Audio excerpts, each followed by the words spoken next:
నమస్తే మిత్రులారా, నేను మీ నవీన్. ఇప్పుడు మనం శిల్పారామంలో ఉన్నాము. సాంప్రదాయ భారతీయ చేతి పనుల సంరక్షణ కోసం ఒక వాతావరణాన్ని సృష్టించాలనే ఆలోచనతో ఈ గ్రామం రూపొందించబడింది. ఏడాది పొడవునా జాతి పండుగలు జరుగుతాయి. 1992లో స్థాపించబడిన శిల్పారామం సైబర్ టవర్స్ నుండి అత్యంత సమీపంలో 65 ఎకరాల విస్తీర్ణంతో ఉంది.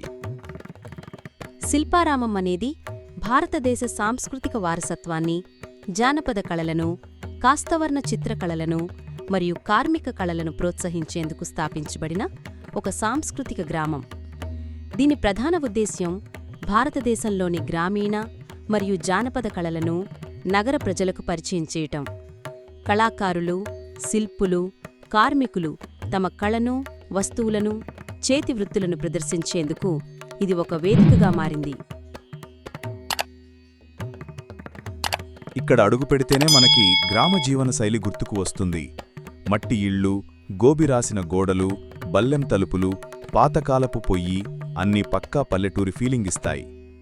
ఇక్కడ గిరిజనుల జీవన శైలిని చూపించే నమూనా ఇల్లు కూడా ఉంటుంది. చూడండి, స్త్రీలు రంగురంగుల చీరల్లో తలపై బోనాలు ఎత్తుకని అమ్మవారికి సమర్పిస్తున్న సన్నివేశం. అందంగా పూలతో, గంగరేగు ఆకులతో అలంకరించిన బోనాలు పక్కా పండుగ ఫీలింగ్ ఇస్తాయి. ఇక పక్కనే పోతురాజు తన ప్రత్యేక నృత్యంతో అందరినీ ఆకట్టుకుంటున్నాడు. అదే సమయంలో డప్పుల శబ్దం, జానపద పాటలతో వాతావరణం మొత్తం ఉత్సాహంగా మారిపోతుంది.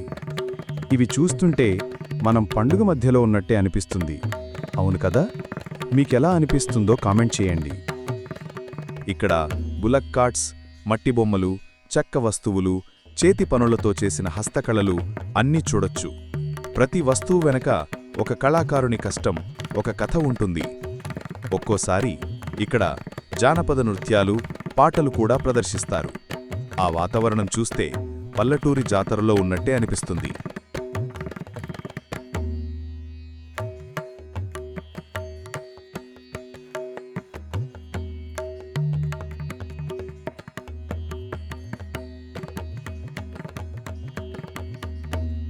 శిల్పారామం ప్రవేశ ద్వారం వద్దనే సౌకర్యవంతమైన పెయిడ్ పార్కింగ్ అందుబాటులో ఉంటుంది.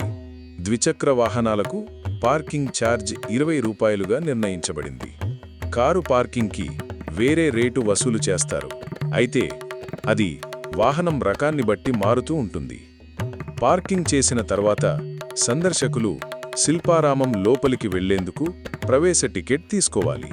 ప్రస్తుత పరిస్థితుల్లో పెద్దల కోసం ప్రవేశ రుసుం సుమారు 60 రూపాయలుగా, పిల్లల కోసం సుమారు 30 రూపాయలుగా నిర్ణయించబడింది.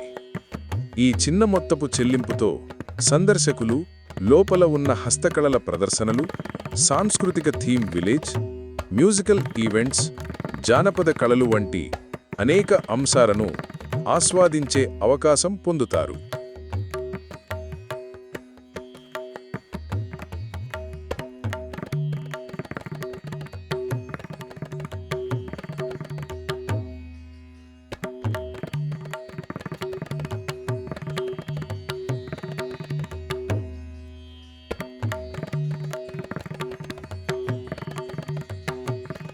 శిల్పారామం లోపల సందర్శకుల కోసం బోటింగ్ సదుపాయం కూడా అందుబాటులో ఉంది.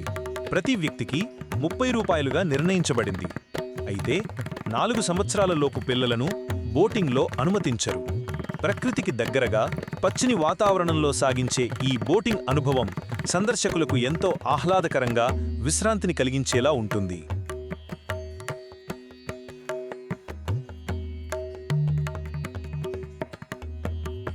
ఇది శిల్పారామం పరిచయం భాగం 1 మాత్రమే. తదుపరి పార్ట్ 2 వీడియోలో ఇక్కడ జరిగే విక్రయ ప్రదర్శనలు, హస్తకళల వస్తువులు, అలాగే గ్రామ జీవనశైలి నమూనాలు, గిరిజన గృహం వంటి ప్రత్యేక ఆకర్షణలను చూపిస్తాను. మరిన్ని వివరాలు తెలుసుకోవాలంటే మా ఛానల్ను సబ్స్క్రైబ్ చేసుకోండి. తదుపరి వీడియోలో మళ్ళీ కలుద్దాం. నేను మీ నవీన్. నమస్తే.